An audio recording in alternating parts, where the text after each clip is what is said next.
Children, I am Gadpilli Srinu, as a English ZPHS Nerada. I think you are all fine.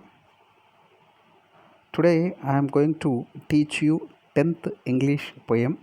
It is from 3rd unit, Human Relations. The poem name is Another Woman. This is the poem Another Woman. It is written by Imtiaz Darkar. This poetess was born in Lahore in Pakistan in 1954 and brought up in Glasgow, Scotland. This poet is famous feminist and she is famous like our Indian poets Kamala Das, Sujata Bhatt and Thara Patil. This poem explains the life of a woman as a slave. Here the woman bearing all humiliation of family members and she has no right at all at home. Here the woman has been tortured by another woman. In this poem, Another Woman, I would like to explain you some of the meanings. Crunch, crush, extravagance, spend more money. Chopped, cut repeatedly. Shielding means protect from danger. Curses means offensive words. Crouched means sit with fear. Bleaching means very hot. Torch means light. I think these meanings may be useful for you. Children, this poet is a feminist writer. She wrote message oriented works, especially on the middle class women's social evils who are facing so many domestic violence, dowry system, etc. Here you listen this poem, children. This morning she bought green methi in the market, choosing the freshest bunch. Picked up a white radish, imagined the crunch it would make between her teeth, the sweet sharp taste. Then put it aside, thinking it an extravagance, counted her coins out carefully, tied them a small bundle into her sari at the waist. Here methi is a leafy vegetable.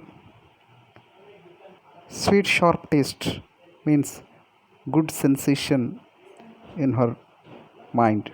In this poem, the woman, as usually, went to the market and she bought methi. It is a fresh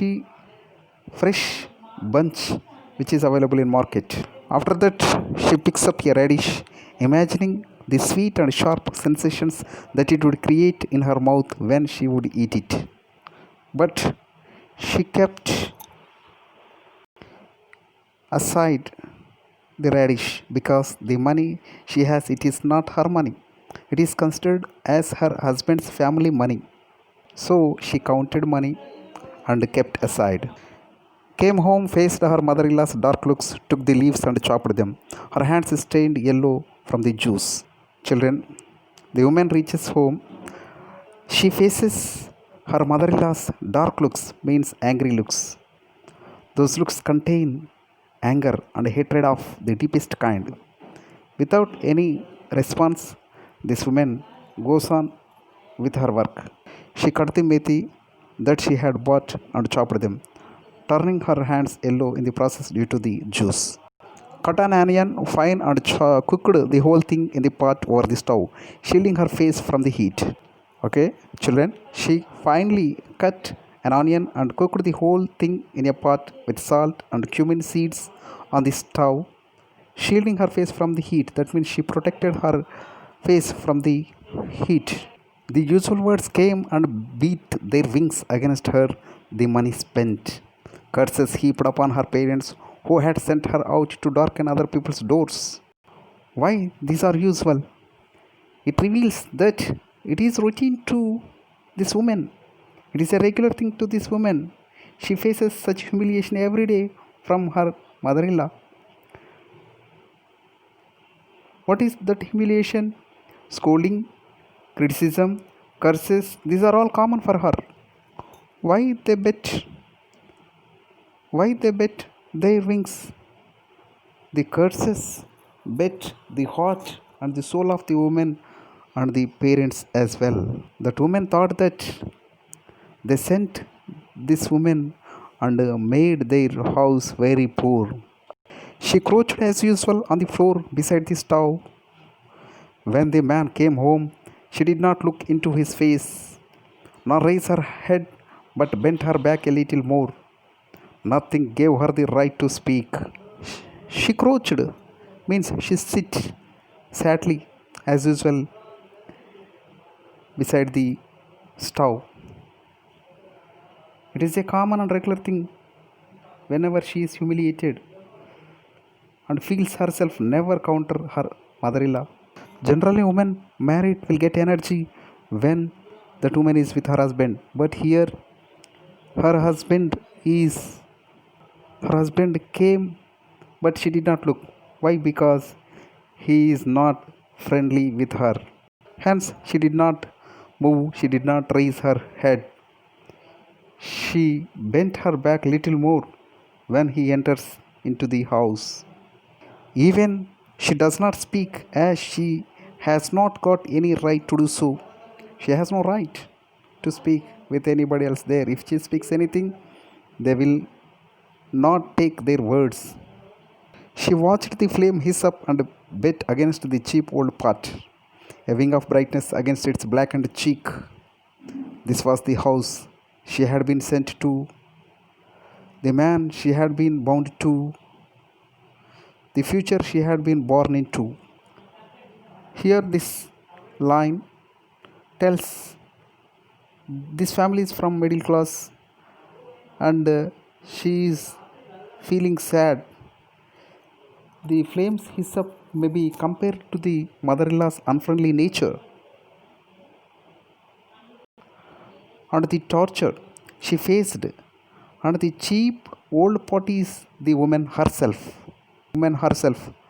So she is facing the torture from this mother-in-law. It is in passive form.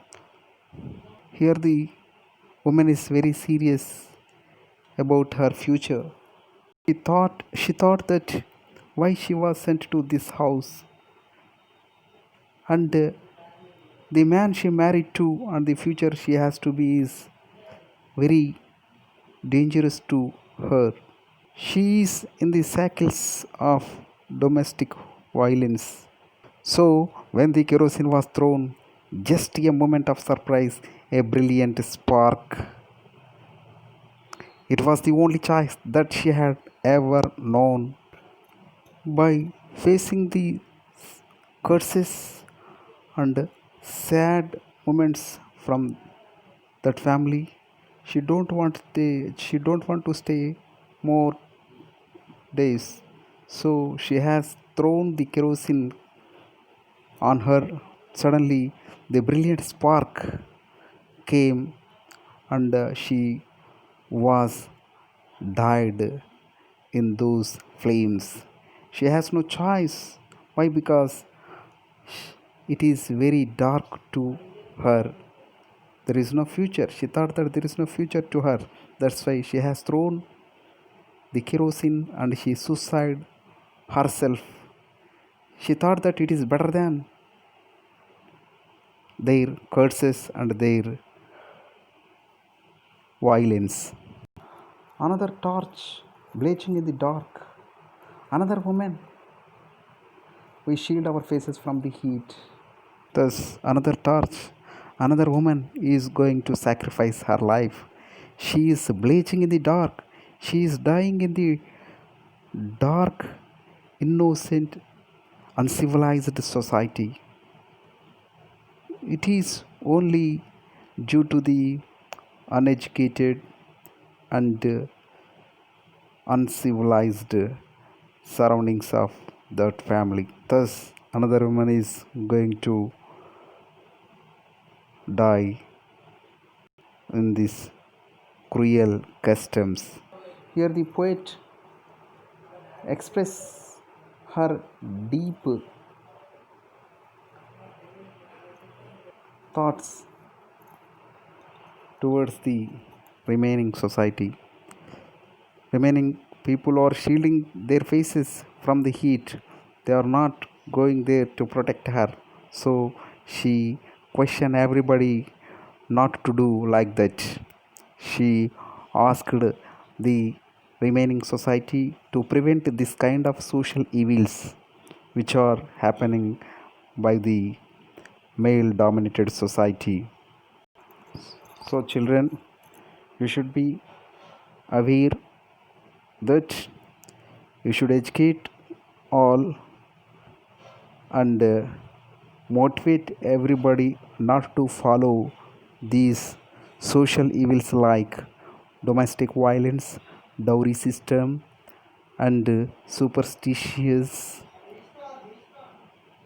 which we are following for many years and years. Thank you, children, for listening this class.